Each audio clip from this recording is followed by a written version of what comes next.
Hello everybody, so today we will be back on Character AI.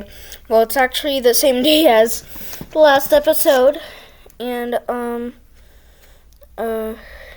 we left off at Kyoko.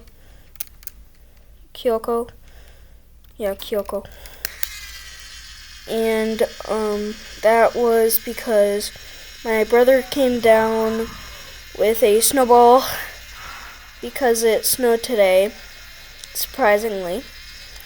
And I had to protect my computer from actually dying. Like, not like from battery, but like from reality. And yeah.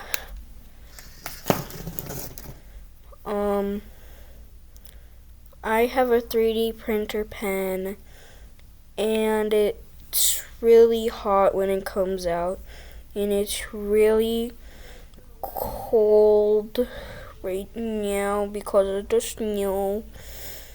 And I was just putting some plastic on my finger because it's warm. So let's keep reading. His voice is almost a whisper, as if he's speaking more to the kitten than to anyone else. Kiro, Japanese for black. It suits the small bundle of fur in its hands. It's a dark coat, standing out among the other kittens' colors.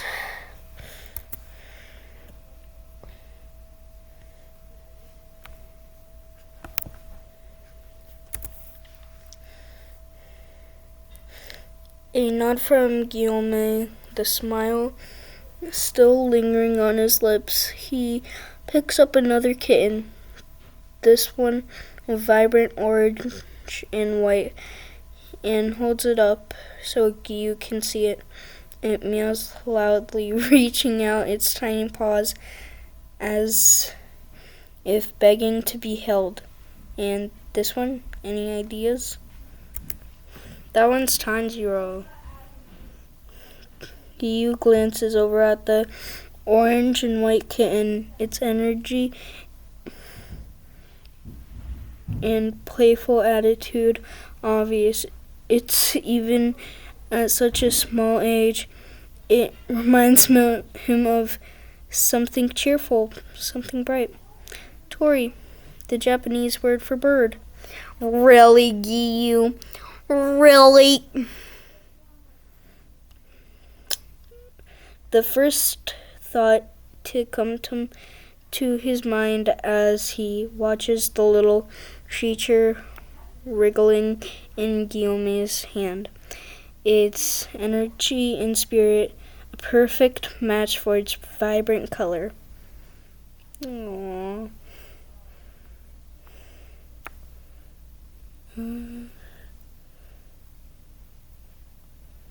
My finger's too thick for this. I'm trying to make a ring.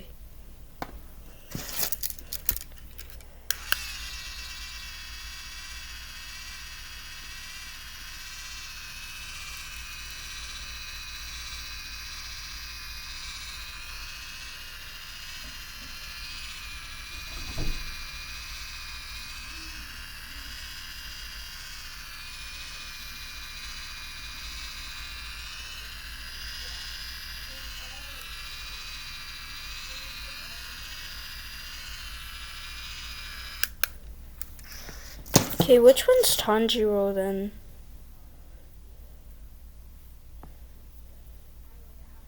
Okay, just finished making a ring. Okay.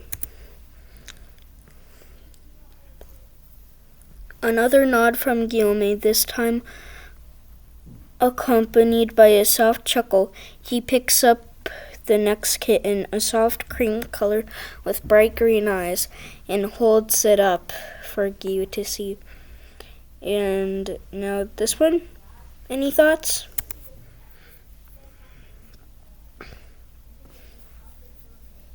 Gyu looks at the cream kitten its fur soft and fluffy like a cloud. It blinks up at him with wide green eyes that seem to sparkle in the sunlight, flittering through the trees.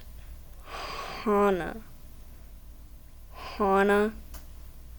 Honolulu. If he makes another name for that one, for like Honolulu,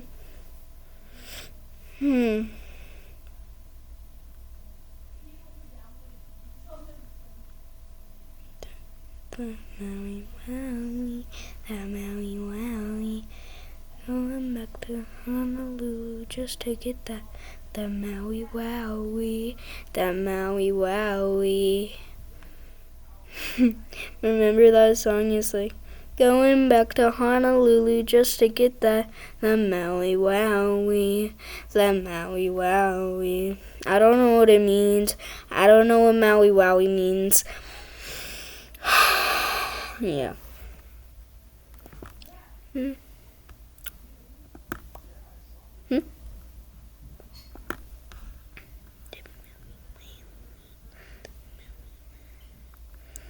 What's this one? Me?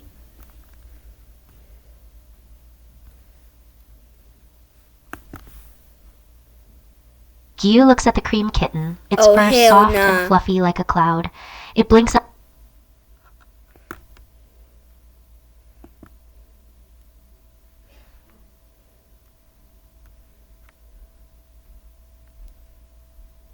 Indian girl accent.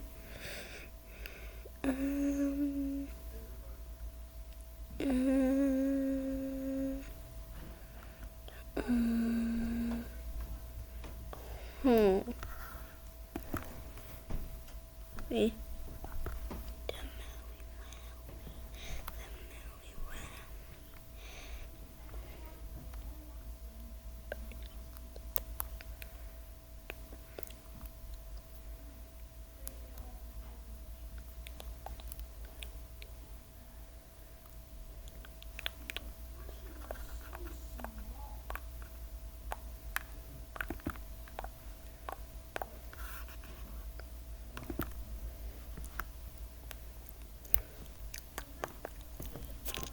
Okay, what?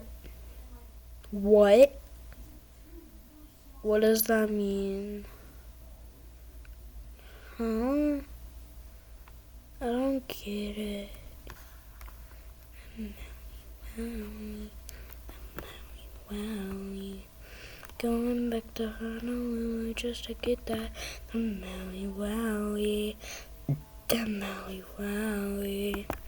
Going back to Honolulu just to get that. The Maui Wowie. The Maui Wowie. Hana. He murmurs the name quietly. In Japanese. He murmurs the name quietly. Hana. Japanese for flower. It's actually so cute. The kitten is delicate and beautiful, just like a blooming flower in the springtime.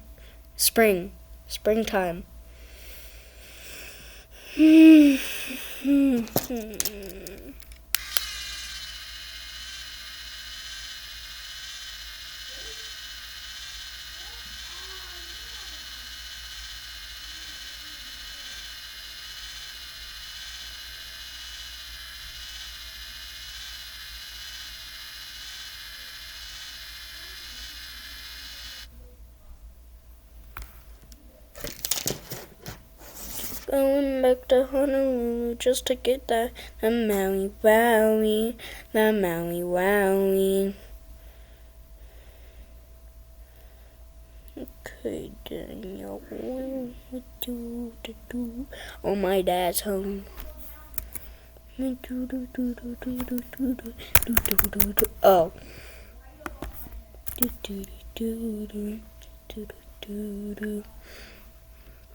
Gilman continues to nod, a sense of satisfaction in his calm demeanor. Well chosen, Gyu. Each name suits the kitten perfectly. It seems you have a hidden talent for naming creatures. He sets the white and cream kitten aside, moving on to the fourth one, a pure white creature with pale blue eyes. It meows loudly, stretching out its long legs as it tries to grab Guillaume's arm. That is adorable. Guillaume's eyes on the Guillaume's eyes the white kitten, its snowy coat and bright blue eyes striking in the soft light. It's different from the other kittens in more ways than just color. There's a sense of purity to it, a calmness that seems almost otherworldly. Shiro, he says simply Shiro, Japanese for white. Bruh. The name feels right. Bruh. The kitten looks up at him, almost as if understanding. Then, before a blink of an eye, the kitten nods to the name.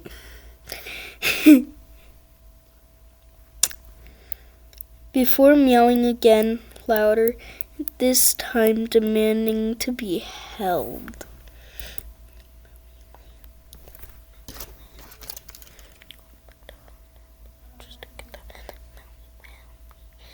Guillaume gently passes the white kitten, now Shiro, to Gyu's arms. The moment it touches him, it settles its tiny body, relaxing against his chest as if sensing safety in this quiet man.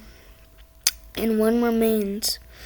He holds up the last kitten, a sleek, dark brown creature with golden eyes that gleam like embers. It watches them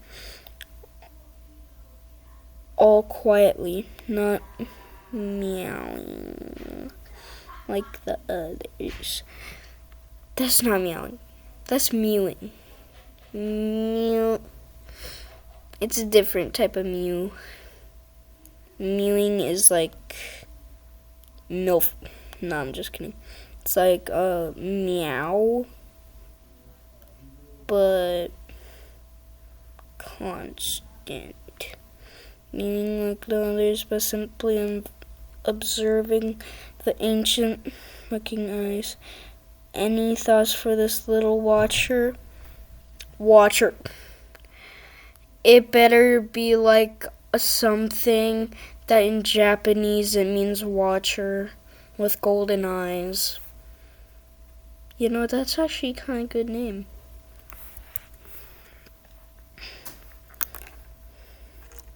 Gyu studies the final kitten, its golden eyes holding a depth that seems too wise for something so small. It doesn't squirm or cry, it just watches, patient and still, like it understands more than it should. Then it pulled out an AK-47 from its front pocket and then started shooting everybody. Ray. The name slips out soft but certain. Bray. Spirit. Ghost. Something unseen but deeply felt. A perfect name for the quiet one who sees everything.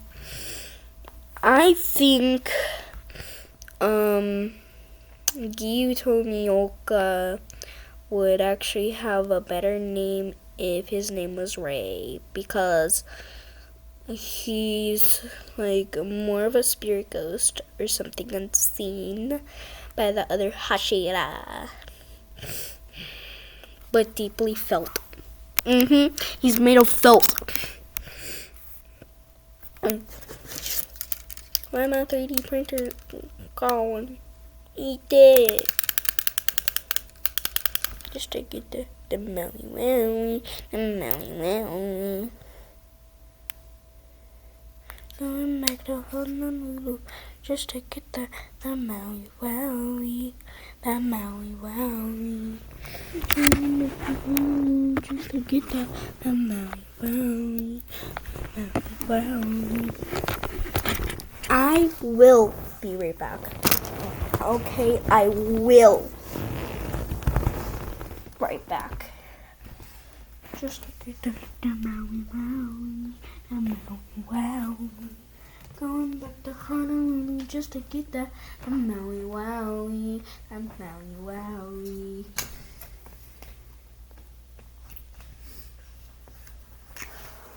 Going back to Honolulu just to get the Maui Wowie, the Maui Wowie.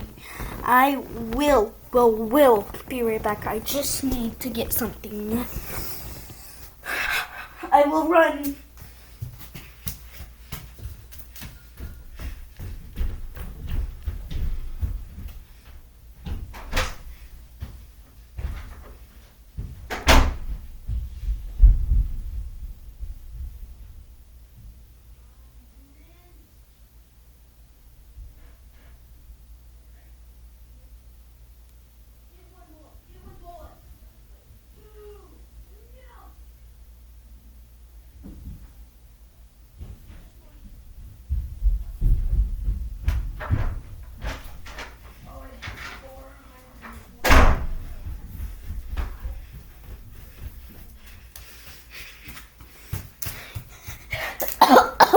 I'm back.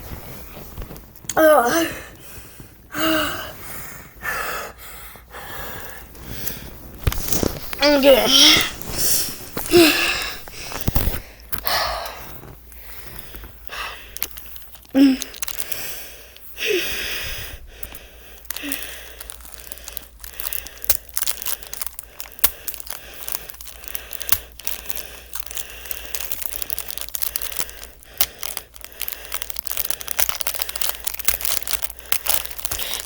Yoming looks pleased with Giyu's choices.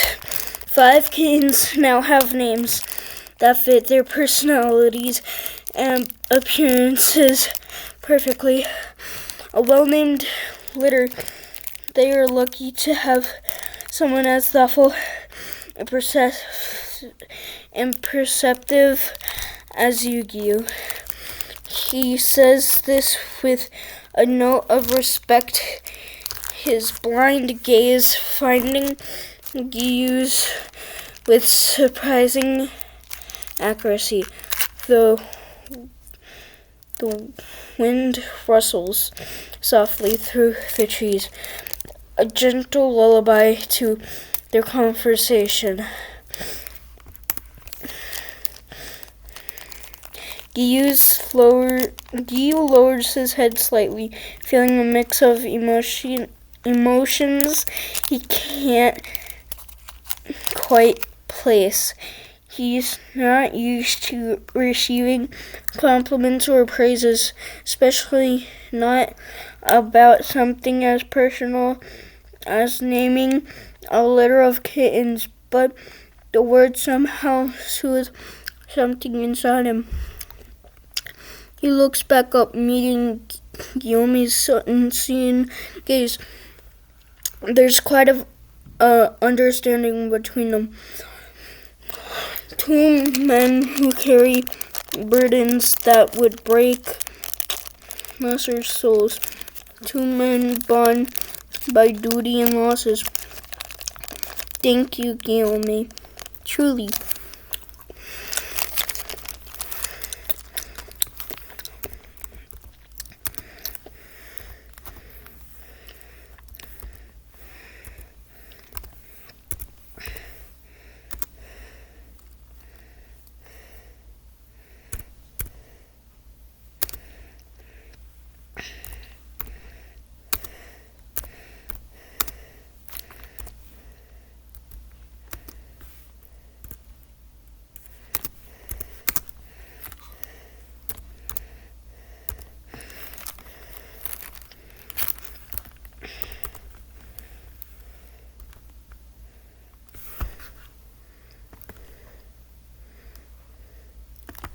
Mitsuri.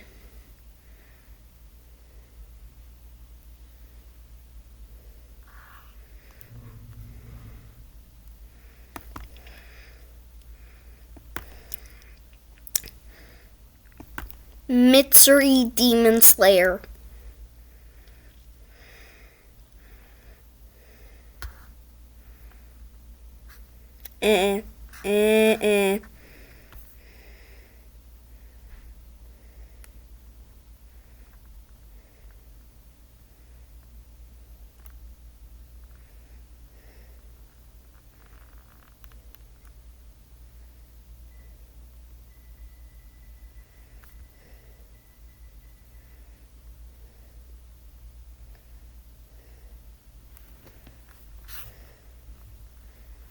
No.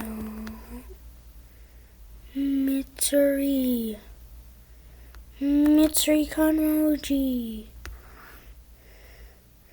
MIT Siri. MIT Siri. MIT Siri.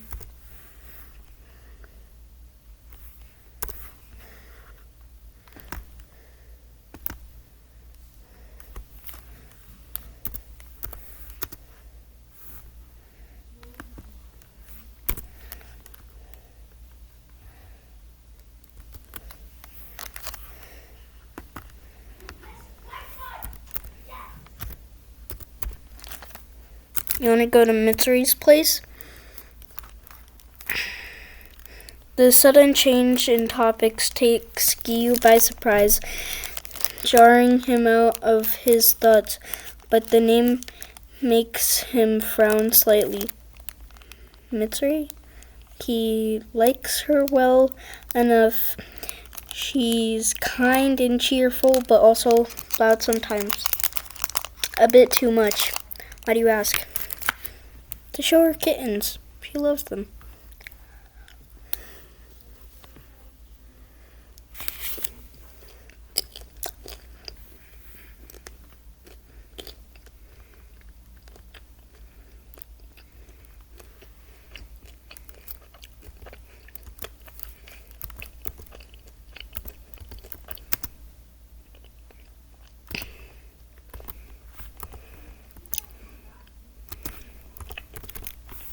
She likes cats too.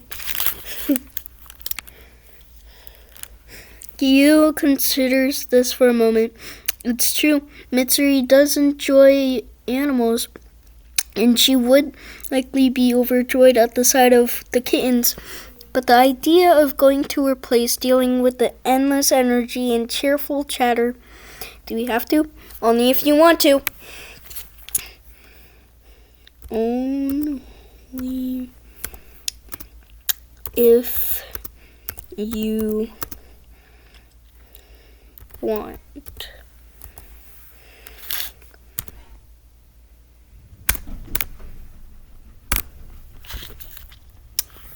Giyu hesitates for a moment, weighing the pros and cons.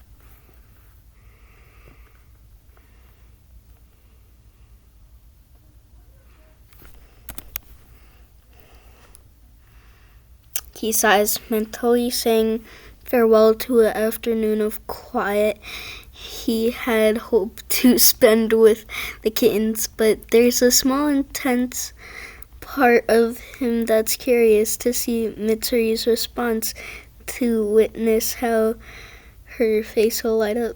Fine, let's go see her then. He adjusts the kitten's weight in his arms, preparing himself for the whirlwind that Mitsuri's personality. Giyu walks towards Mitsuri's quarters. The kittens crawled gently in his arms as you approach. A familiar high-pitched giggle echoes through the air. Then she appears like a burr of pink and yellow, practically bouncing out of her room. Giyu-san, and you, what are those? Are those kittens? She rushes over. I can't speak. She rushes over, hands clasped together so tightly they shake her eyes. Her eyes sparkle like stars as she leans down to inspect each tiny face. Oh, look at them. Oh my gosh, they're so cute. That's literally what I think she would sound like right now.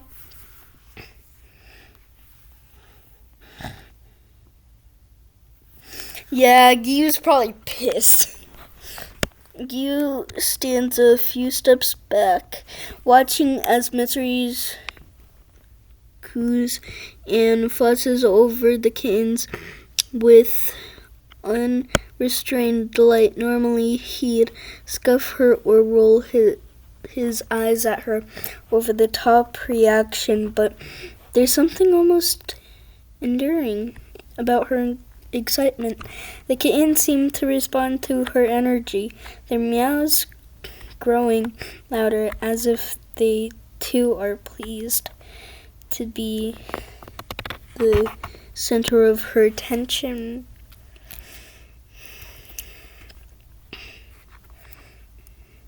She picks up the gray kitten, Quirrell, and holds it against her cheek, nuzzling it affectionately.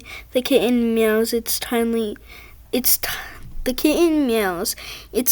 paws battling her hair. Oh, you're so soft, and your eyes, they're like little pools of night.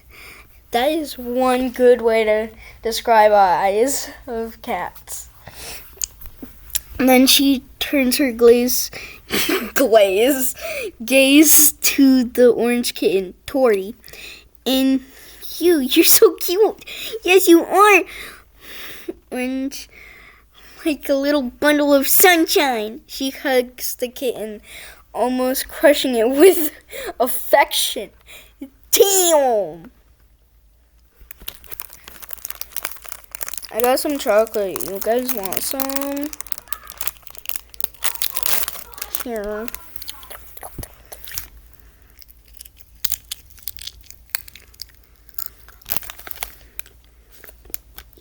It's popping candy with white chocolate. It's a limited edition.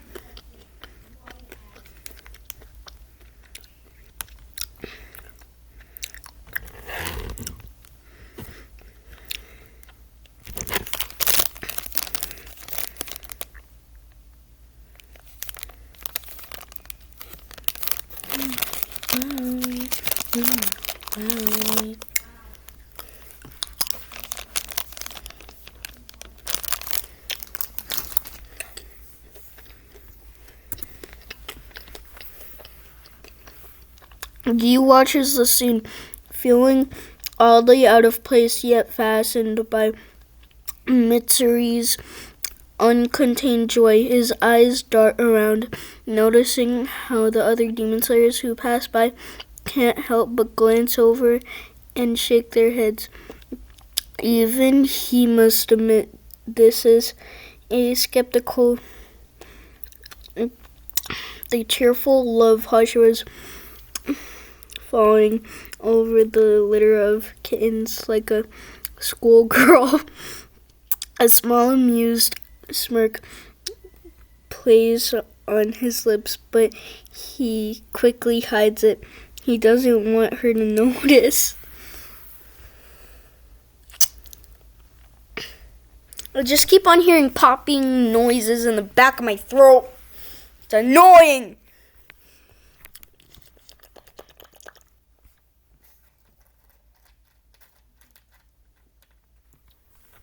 Do you guys want to listen to something? Listen to this.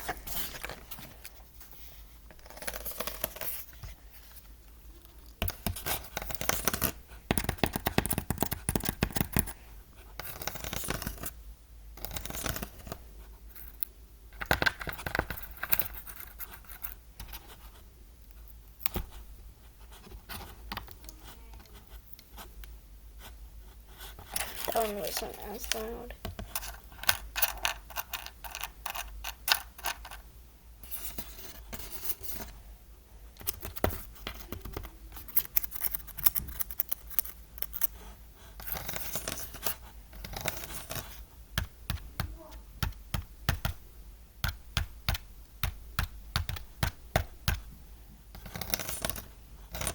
You like that?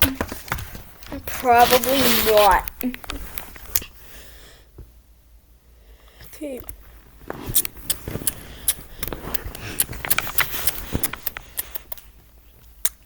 She moves on to the cream-colored kitten, Hannah.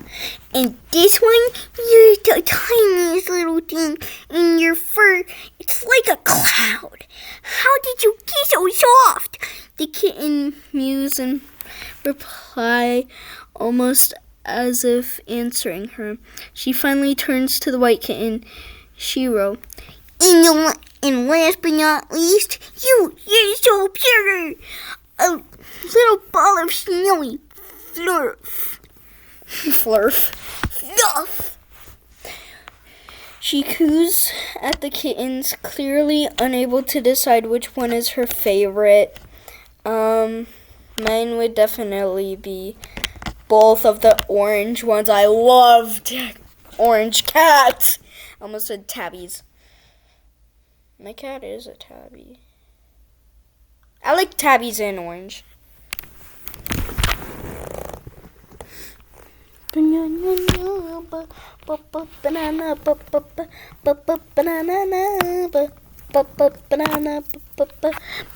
Banana.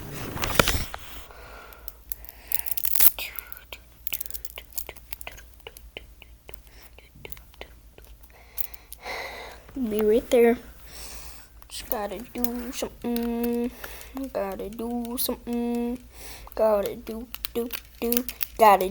the do.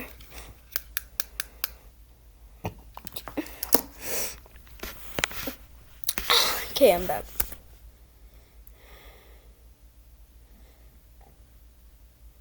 Then Tanjiro comes over, and then Gyu stands back quietly observing, desperate in his internal reflection. Watching Mitsuri interact with the kittens is oddly adorable. He can't deny the way his heart feels just a tiny bit lighter as he watches the scene. The serious and static water Hashira standing in the hallway while the love Hashira squeals and fawns over 5 tiny creatures. He almost feels like a proud father. I would too. But I'm not a father. 1 1 1 1 1 1 1 1 6 7. I'm gonna press enter. I'm going to press enter.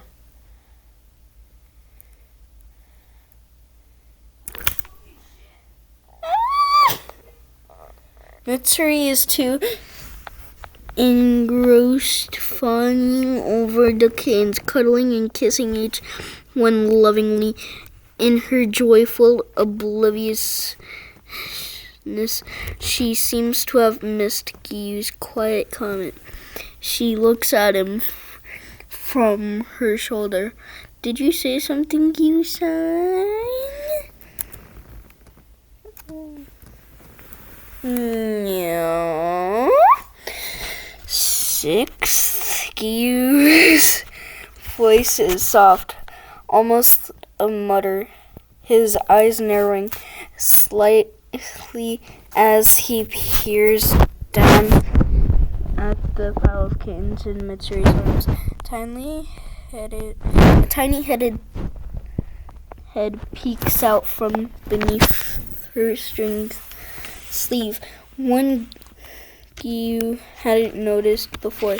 Small black and white kitten with a wide amber eye clinging to her pink Kyota like it was born to be there. There were 5. Now there are 6. Nuh-uh, I never bought you a 6th.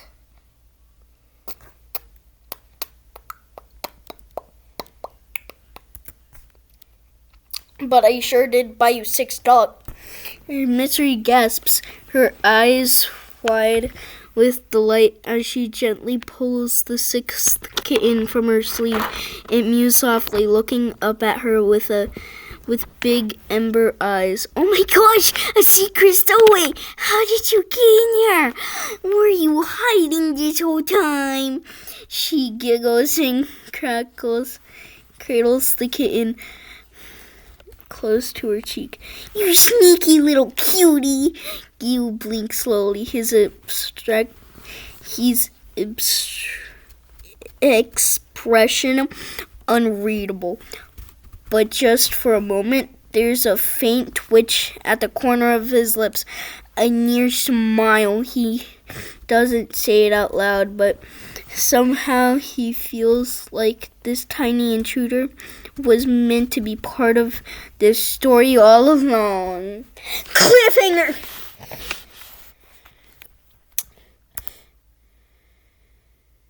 He watches as Mitsuri cuddles the sixth kitten. Her smile radiates, her laugh like music in the air. The other kittens mew and reach out tiny paws as if jealous of the attention of the newcomer it's receiving. Gyu takes a deep breath, feeling strangely at ease. The chaotic energy of Mitsuri hadn't diminished the unusual composure like he feared. Instead, she seems to have created a bubble of happiness around them both, a bubble that even he's allowed to enter. The thought, it doesn't make him as comfortable as it should. I mean, uncomfortable.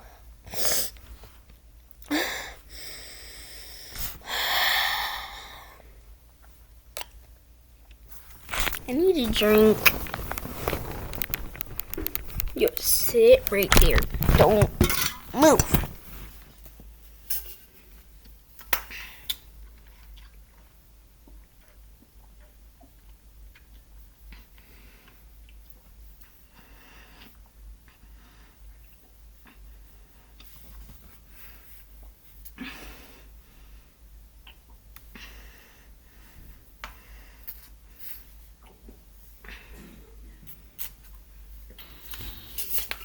God, I love water.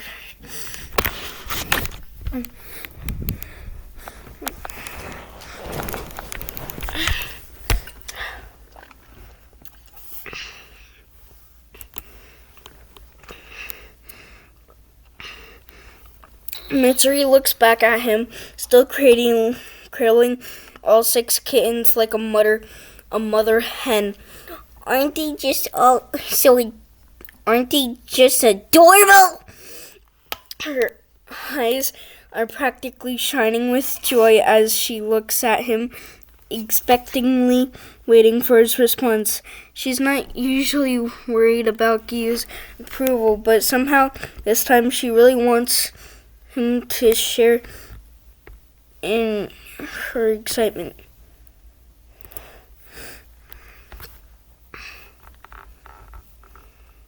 Gyu looks at the kittens in her arms, at their tiny paws.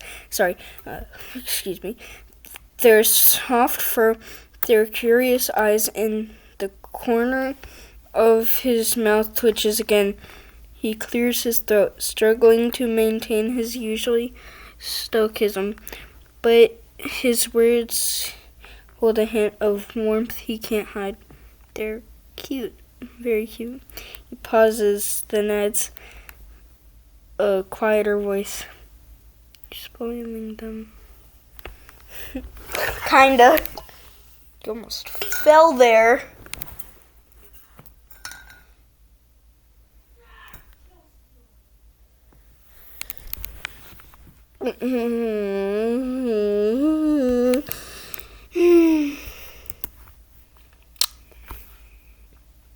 Mitsuri gasps with mock indignation. She puts a hand on her hip, pouting. I am pouting at him. I am not spoiling them. I'm just... ravitationing them with the love and affection they deserve. It's not my fault they're so darn cute. I can't help myself. She smiles, her gleaming eyes with mischief. Besides, you can't tell me you aren't just the teeny tiniest bit of fond of them too. I've seen that twitching lip, mister. Damn! He narrows his eyes at her. Damn! She noticed that. Don't be ridiculous. I'm just mildly entertained by their antics. He crossed his arms, trying to look nonchalant, but the corner of his mouth twitches again, betraying him.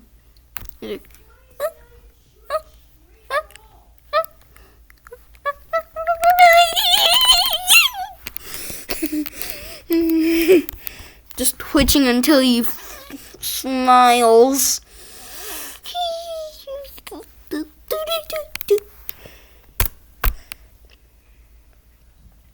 Mitsuri laughs, clearly amused by his attempt at nonchalantness. She knows him better than that. Mildly entertained, huh? Sure.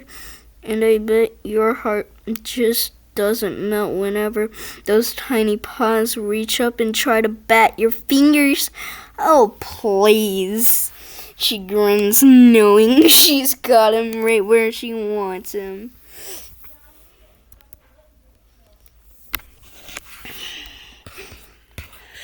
He grits his teeth slightly, cursing her ability to read them like a book. His heart doesn't melt a bit. Damn it, but he's not about to admit that to her. I'd only inflate her ego even more. They're just animals. They've evolved to be cute, to get what they want from us. It's all just ploy. He lifts his chin, trying and failing to look serious.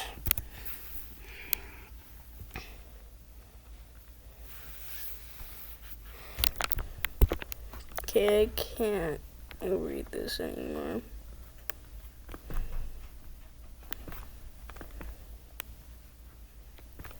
Mitsuri rolls her eyes, unable to hide her amused smirk. She's enjoying this way too much.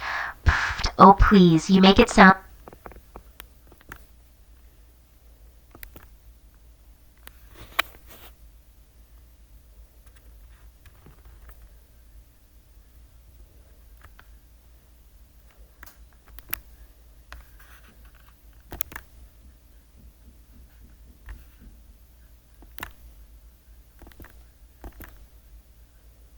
Mitsuri rolls her eyes, unable to hide her amused smirk. She's enjoying this way too much. Oh, please. You make it sound like there's some evil masterminds plotting against us. They can't even walk straight yet. How could they possibly be plotting anything? She looks down at the kittens, who mewl and cuddle against her with innocent affection. No scheming here, just pure, adorable fluffiness. True.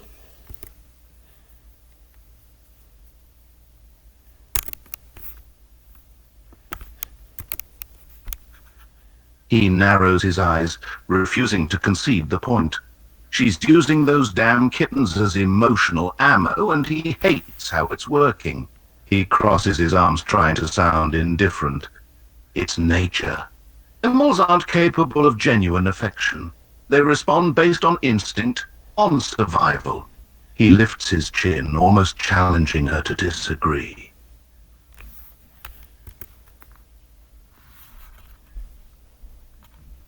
Mitsuri can't help but chuckle at his stubbornness. Oh, Jiu-san, you're so cynical sometimes. Sure, animals are driven by instincts and survival skills, but that doesn't mean they can't feel affection or form bonds with others. Just look at these little guys. They're purring and nuzzling against me like they're completely in love with me. You can't fake that kind of reaction. She holds one up in front of Gyu's face, making the kitten paw at his nose.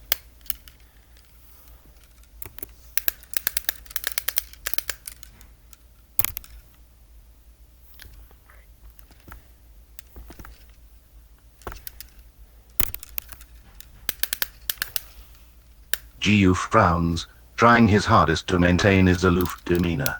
Those damn kittens and their damn cuteness. It's almost too much to resist.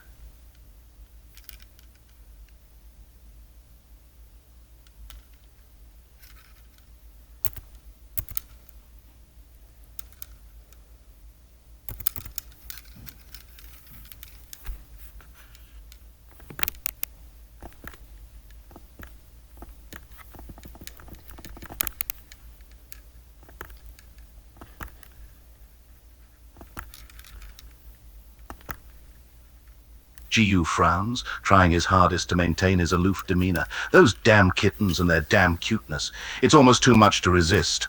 But he refuses to give in, or at least he tries.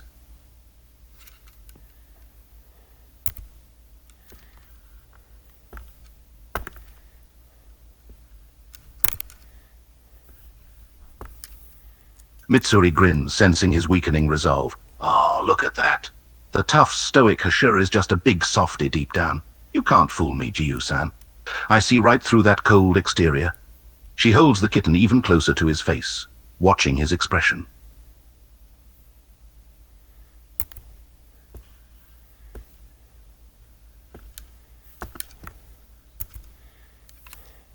For a brief moment, his facade cracks. His eyes soften as he instinctively reaches out a finger to pet the kitten's fuzzy head. But he catches himself quickly, pulling his hand back and trying to recover his composure. Stop it! I am not a softy! He crosses his arms again, trying to look imposing, but mostly just looking grumpy.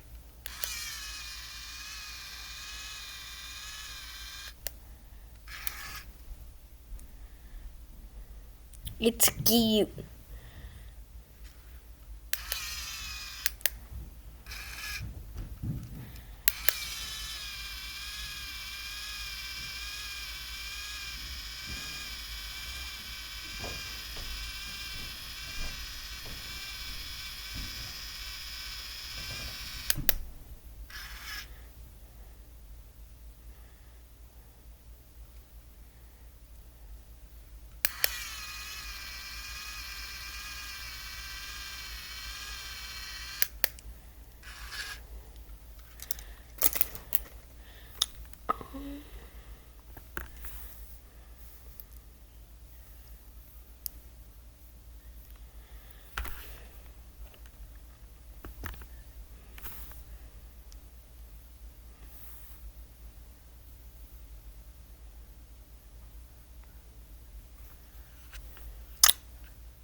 Okay. Alright.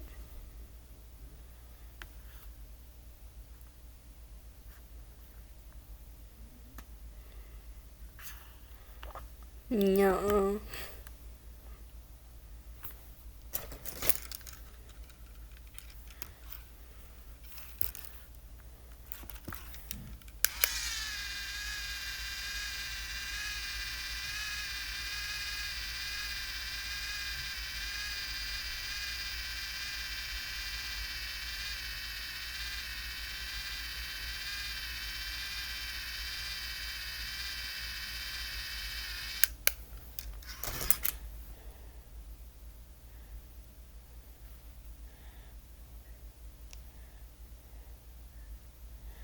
So I was thinking of like, we could do like bullies and try to bully them back.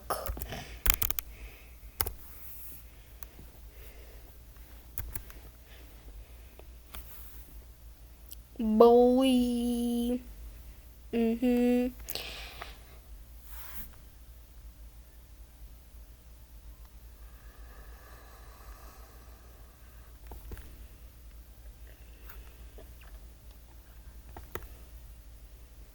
Okay.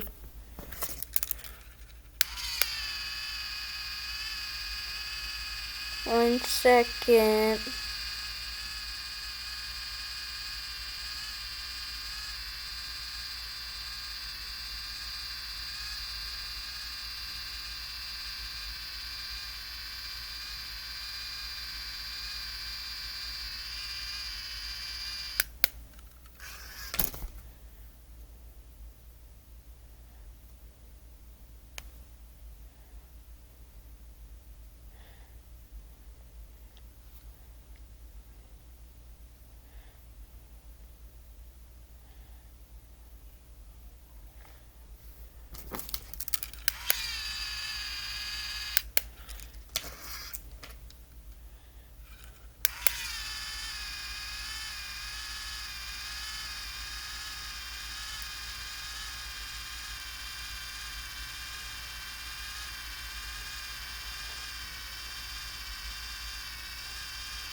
Okay, it's your first day at school, and so far things haven't gone well.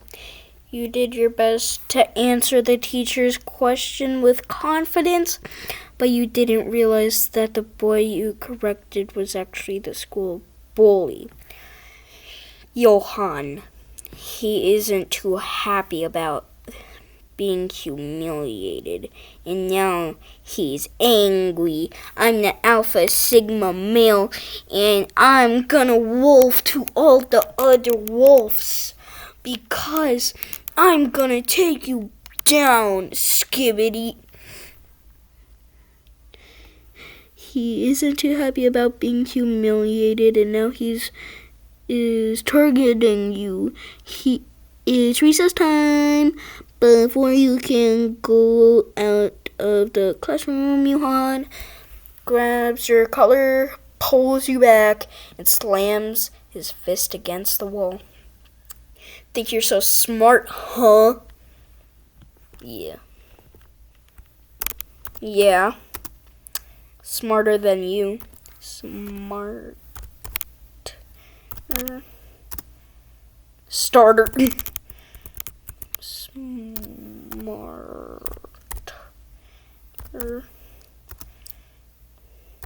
than you.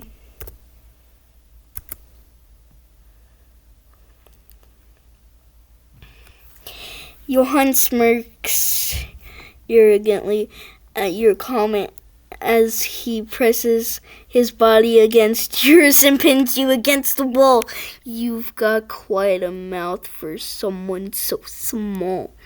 You think you can humiliate me in front of the whole class like that and just get away with it? Yeah.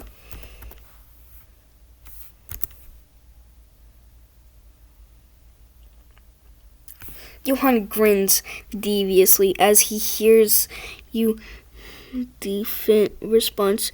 Oh, you think this is funny, huh? Well, I'm gonna make sure you regret humiliating me like that.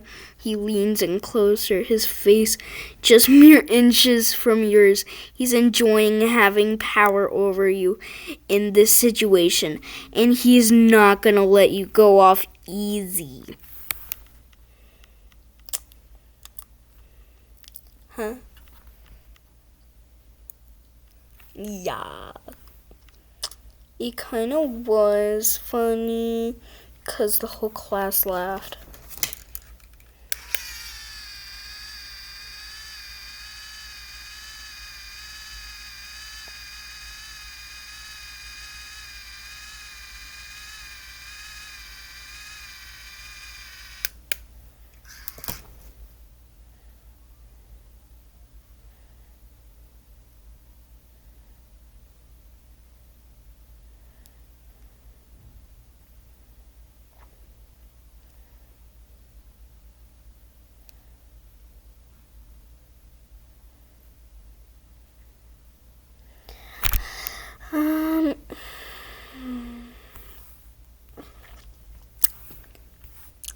Look.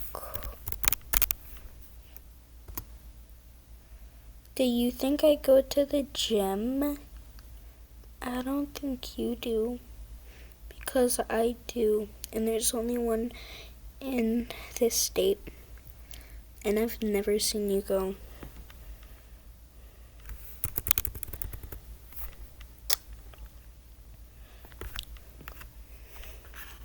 Right. Look. Do you think I go to the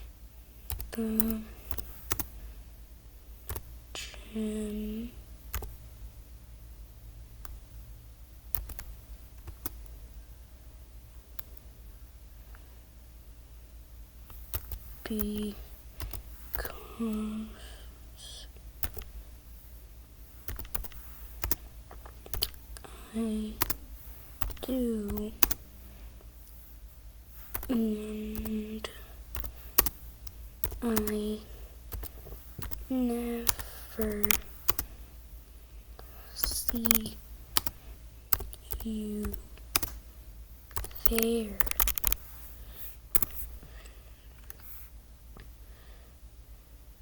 Johann raises an eyebrow and looks up and down at you, taking you in your physique. Oh, you think you're stronger than me because you go to the gym? He scoffs and cracks his knuckles. You might have some muscle, but don't think that makes you untouchable.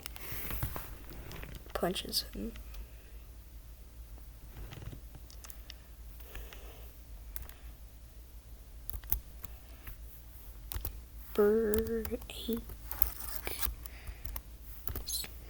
Brax. Break.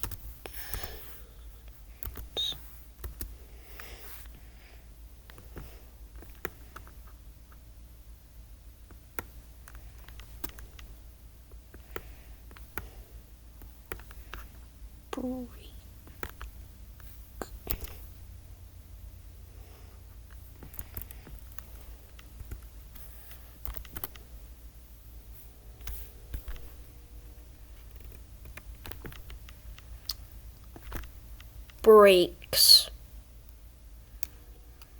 Brackus. Brackus. Brackers. Brackers.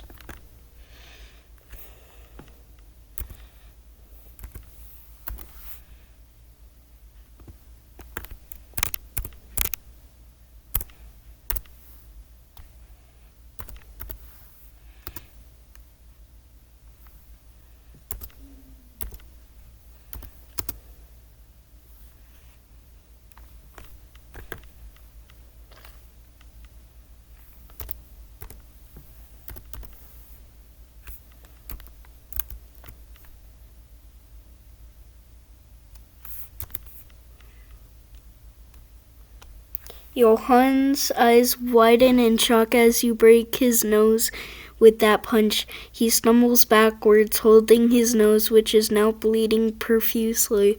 You broke my freaking nose! He's in pain, but also furious. He looks at you, his eyes filled with anger. You're gonna pay for that. How?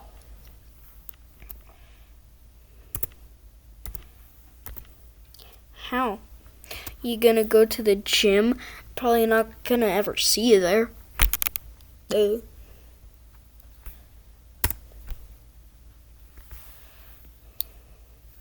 It's taken him a long time. Johann grits his teeth as he glares at you, still holding his bloody nose. I'm gonna make you regret ever crossing me. I'll make your life a living hell. You hear me? He's planning his revenge. He's not gonna let you get away with humiliating him or breaking his nose so easily. Just wait and see what I have in store for you, you little crap.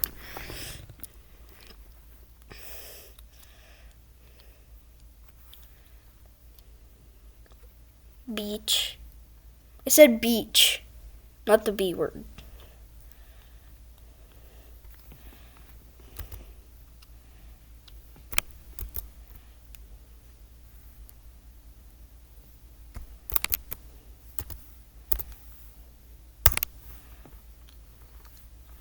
Johann's anger only grows as he hears your insult replay. He takes a step closer to you, still clutching his nose, and speaks through gritted teeth. You think you're so tough because you broke my nose?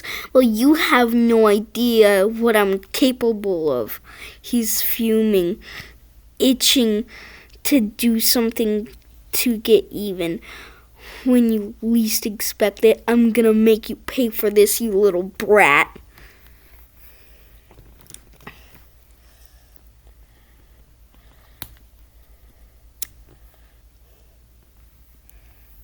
I have your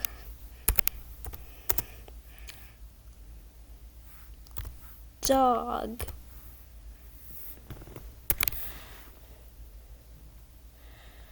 Johann's eyes widen in shock at your unexpected comment. What did you just say? What do you mean you have my dog? He almost forgets about the excruciating pain in his nose for a moment, completely taken aback by your statement. I'ma blow him up.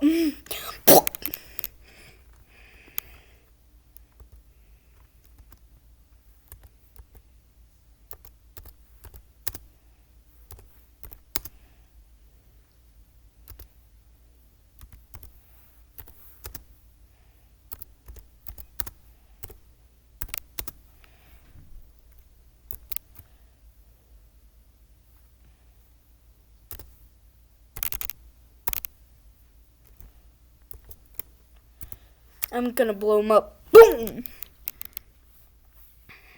I'm sorry, but I can't assist with that request of... What? What? Huh?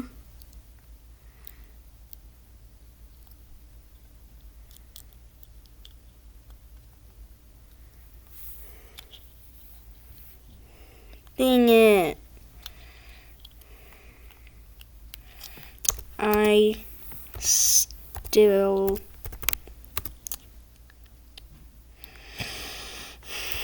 have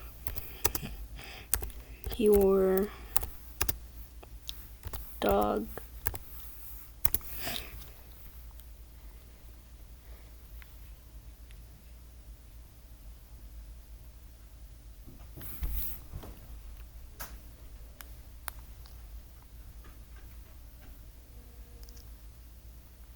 Come on.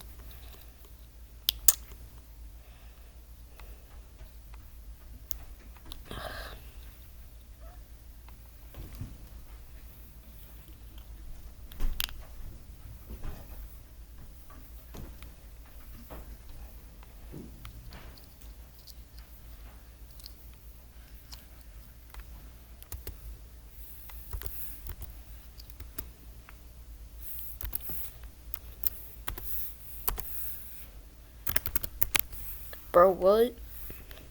Apologies. Sorry.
You're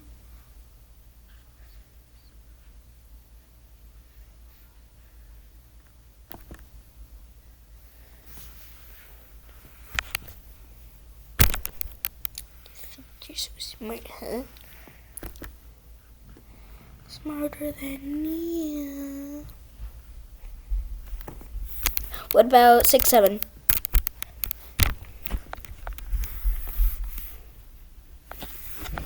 Johan looks at your eyes, his fist still tightly gripping your collar, and he speaks in a menacing tone. You really thought you did something with that little stunt of yours? Guess what? 6, 7.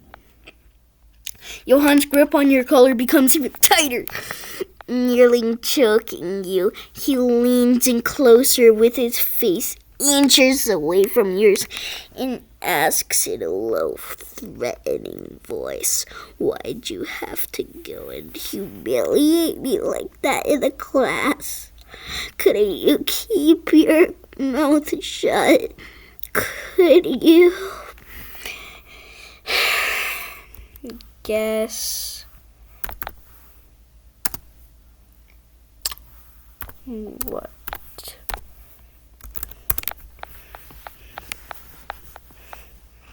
6, 7. Johan scuffs his grip, not loosening. Go on, spit it out. What? 6, 7.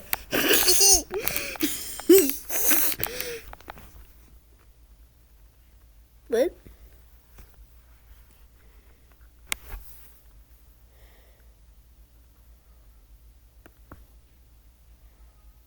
Johan raises an eyebrow, this expression shifting from anger to confusion for a split second. What about 6, 7? You think this is some kind of math game? He smirks, tightening his grip. Let me give you a number. 1. That's how many seconds I'm gonna give you before I dump your books in the toilet. Oh no, not my 6, 7 manga!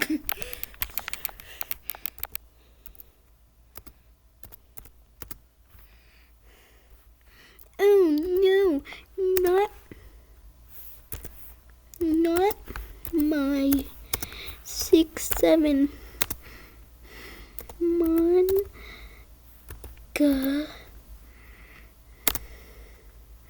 6, 7, 6, 7, 6, 7, 6, 7.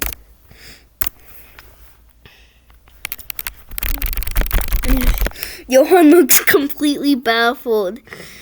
What the?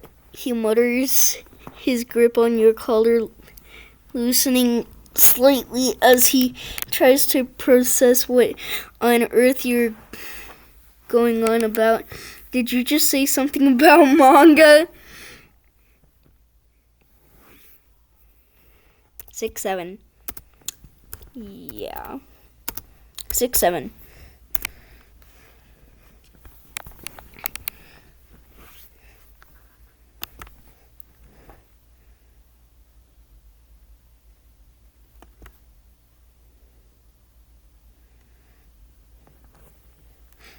Johan looks at you with a mixture of confusion and disbelief.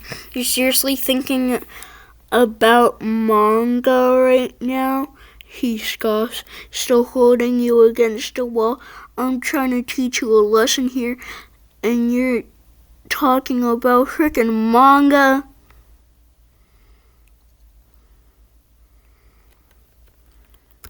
Yeah. Yeah. 6, 7.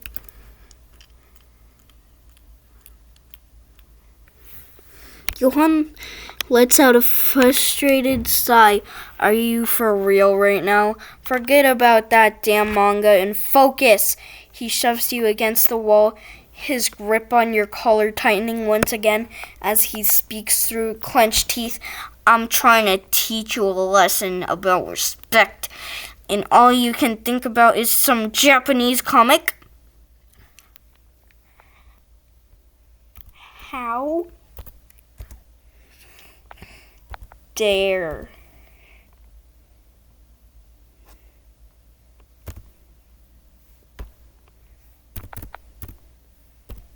Dare. Deer? Dare?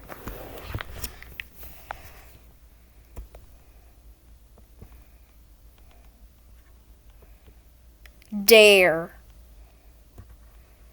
D-A-R-E. D-A-R-E.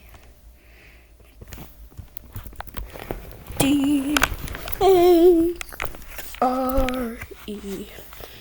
T-A-R-E. How dare you?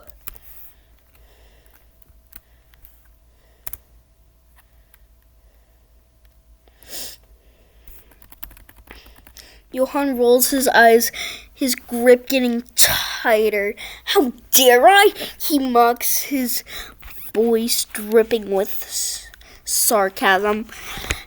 You're the one acting like a complete idiot right now. We're in the middle of a serious conversation and you're talking about manga? How old even are you? I'm 10.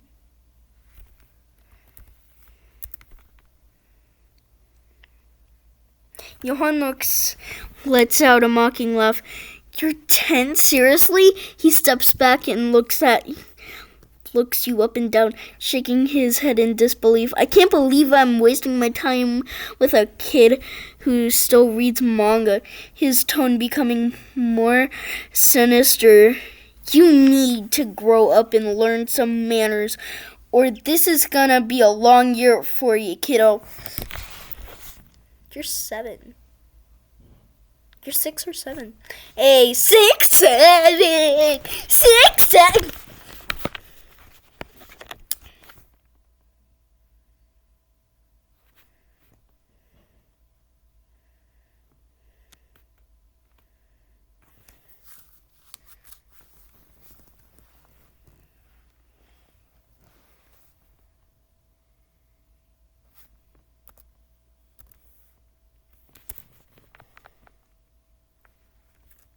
Johann groans, rolling his eyes as you reveal the joke. Ugh, for a second there I almost believed you. You know, for a smartass, you're not too bright. His grip on your collar loosened slightly, but his expression remains harsh. Just cut the crap and listen up, alright?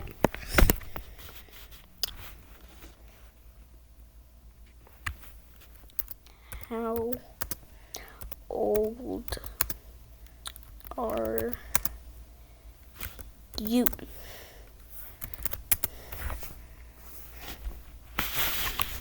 Johann narrows his eyes, clearly annoyed by the question. I'm 17, he says that through clenched teeth. What does that matter to you? His grip on your collar tightens again, his expression still stern. And don't try changing the subject. Got it? I'm 6, 7.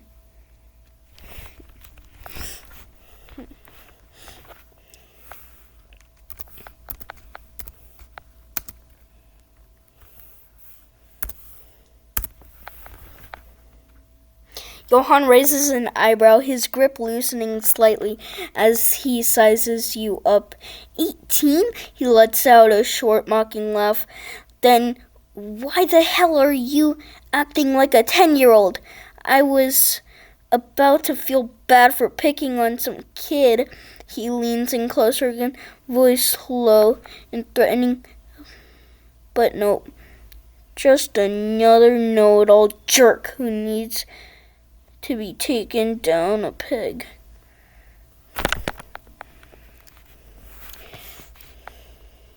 You need to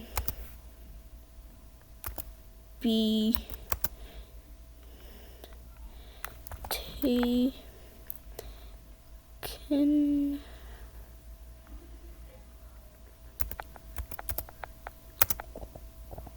down to the pigs.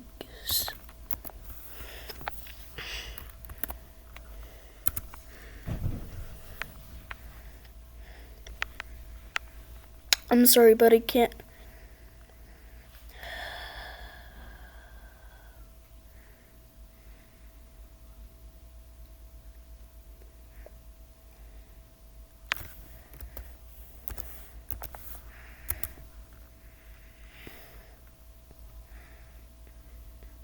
Bro, Johann scuffs his grip on your collar, tightening again. What are you, some kind of surfer stereotype? Don't call me bro. But you're my brother.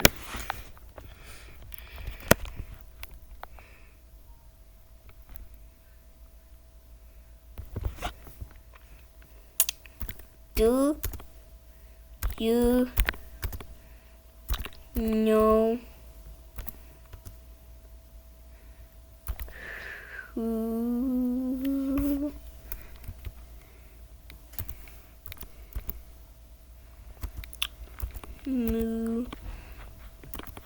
Musan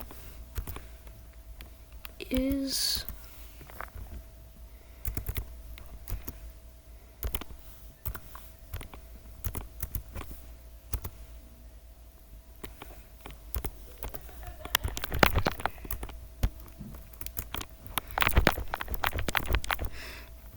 Johann raises an eyebrow, curious on the sudden question. Muzan? Sounds familiar. That guy from the anime or something? He keeps a firm grip on your collar, maintaining his threatening demeanor. Demon Slayer. Demon Slayer.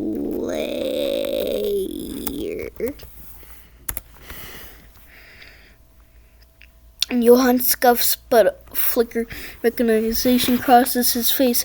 Oh right, Demon Slayer. That's what the little kids watch? He leans in closer, voice low and mocking. You really gonna quote anime at me like I'm supposed to be scared? Muzan, this demon that you think I'm someone weak-blooded Hashira? His grip tightens again. Newsflash, I don't slay demons, I create them. Guess who my father is? Muzan! Guess who my dad is.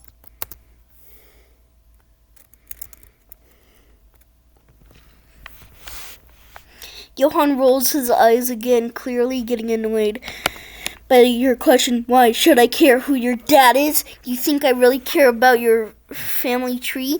He huffs, but a flicker of curiosity passes his face. Fine, who's your dad? Son.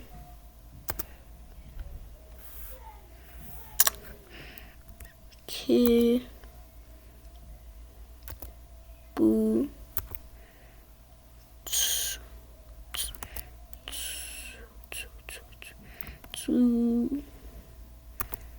G.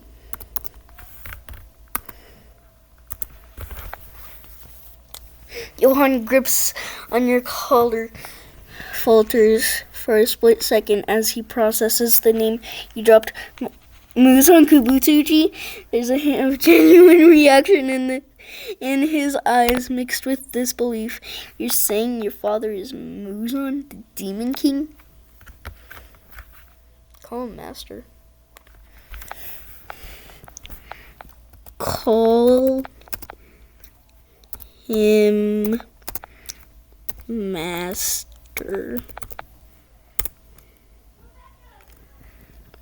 Johann's grip on your collar loosens slightly, his expression a mix of surprise and confusion. Master? You want me to call him Master? He scoffs, trying to regain his composure. You really think I'm gonna bow down to that creature?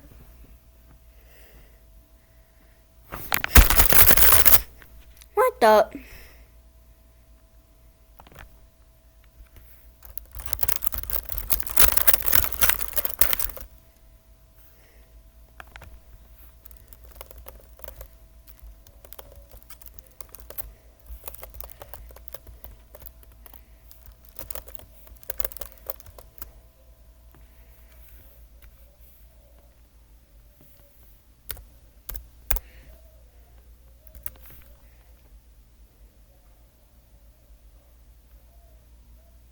Johann looks at you like you've completely lost your mind. What the hell did you just say? Is that supposed to be a sentence or a random gibberish? He snaps. I don't speak idiot, alright? Use actual words.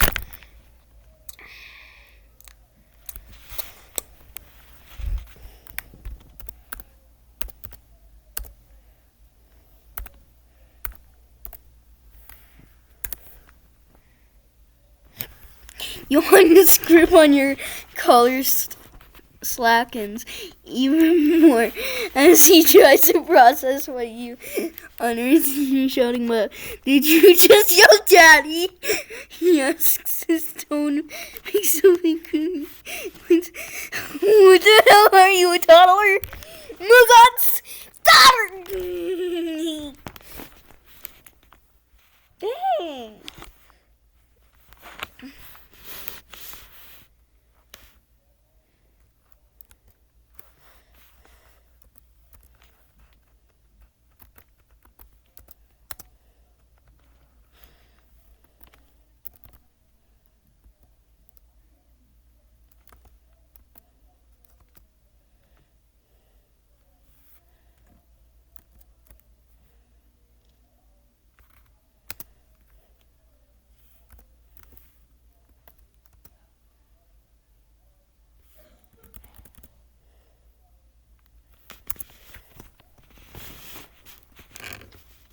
Johann's eyes widen as Muzan suddenly appears, the air in the room becoming thick with tension. He releases his grip on your collar altogether, stepping back as his expression becomes a mix of fear and confusion. What the? He whispers, staring at Muzan.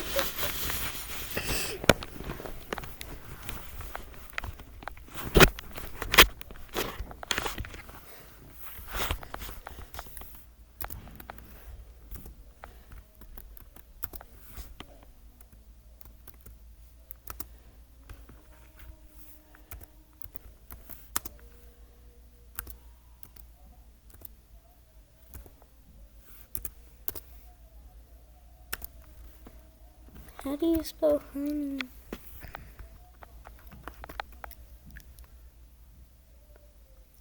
Wait, I could just spell deer.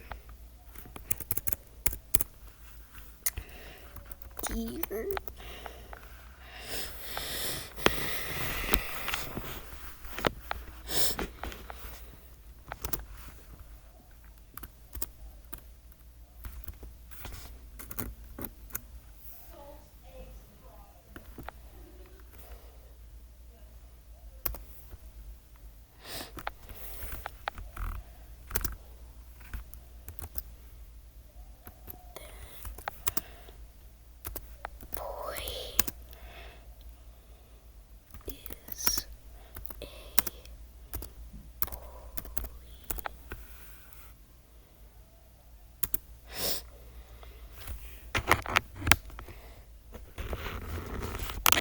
Johann takes another step back as Muzan slowly turns his crimson gaze towards him, a cold, inhuman calm settling over the room.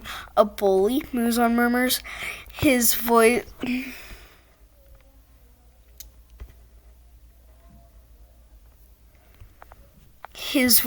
smooth and terrifyingly soft. How dare such a weak creature lay hands on my child? Johann's tough fade cracks, his breath quickens, fists trembling at his sides. I didn't know. He didn't say you were...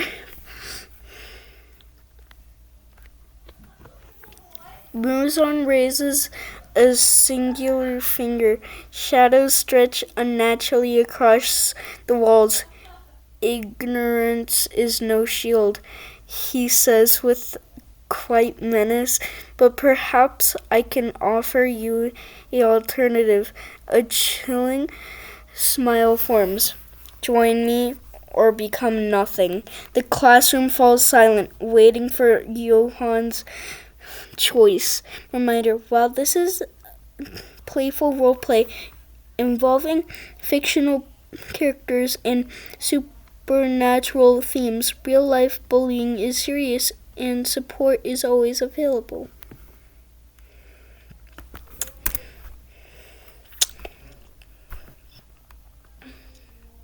Johann looks between Muzan, you and Muzan. His unusual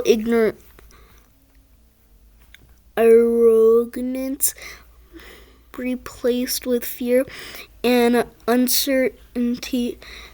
Join you or become nothing, he replies, his voice trembling slightly, desperate. His bravado. Just moments ago, the thought of facing Muzan's otherworldly wrath leaves him pale and shaken. He shallows hard, his mind racing with potential consequences of refusing. I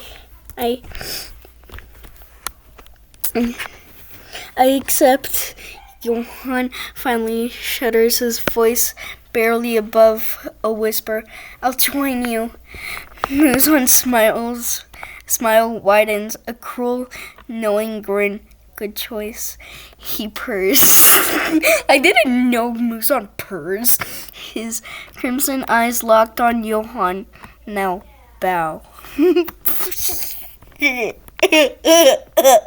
Johann slowly drops to one knee, his head bowed in submission. Despite the shame eating away at him, he dares not to look up.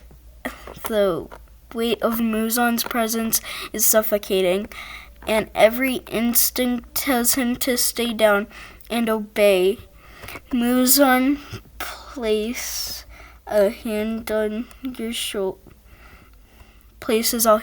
your shoulder and speaks softly, yet with undeniable power. My child, you are never alone. Thank you, Daddy.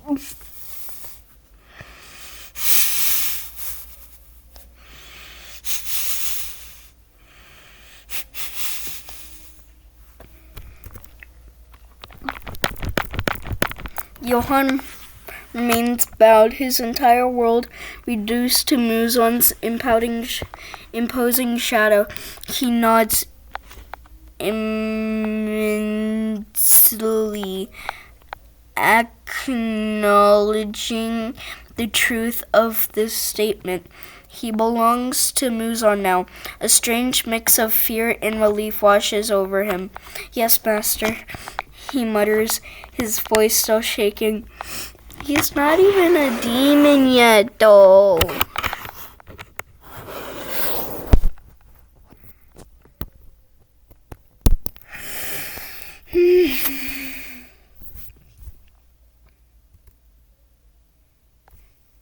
Muzan gives a small laugh, a hint of satisfaction in his smile.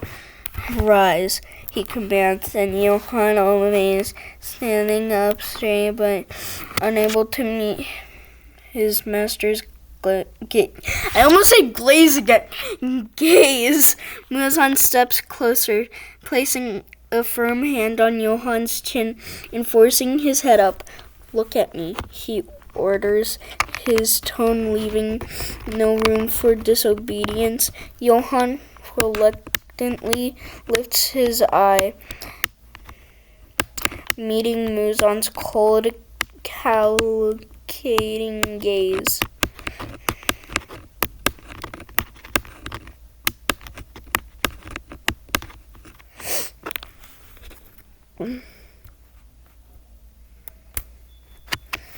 Under Muzan's glaze, I almost said glaze again. Under Muzan's gaze, Johann feels exposed, vulnerable. He can't look away, nor does he dare. Muzan studies him silently, and for a moment it feels like he can see straight into Johann's soul. Then he smiles, a cold, almost predatory grin. "You're mine now," Muzan whispers, his grip on Johann's chin tightening just slightly, completely and utterly mine. Damn!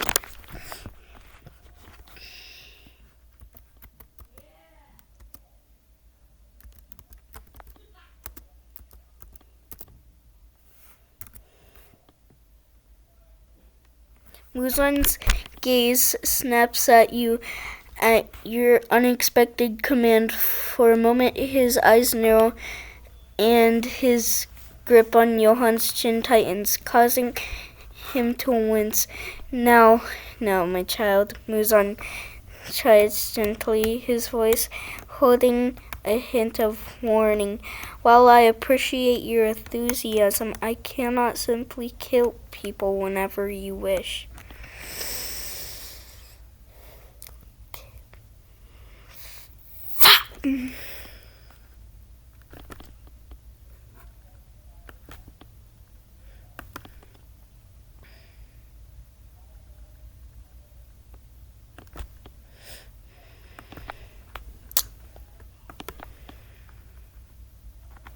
Okay.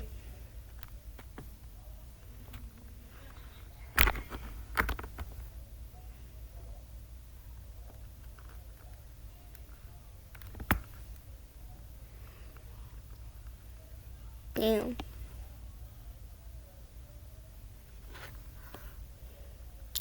Two brain cells, and they're both fighting for third place.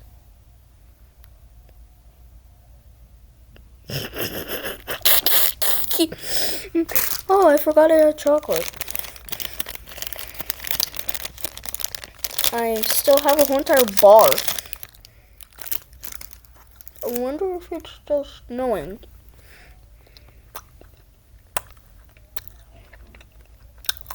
How long have I been recording?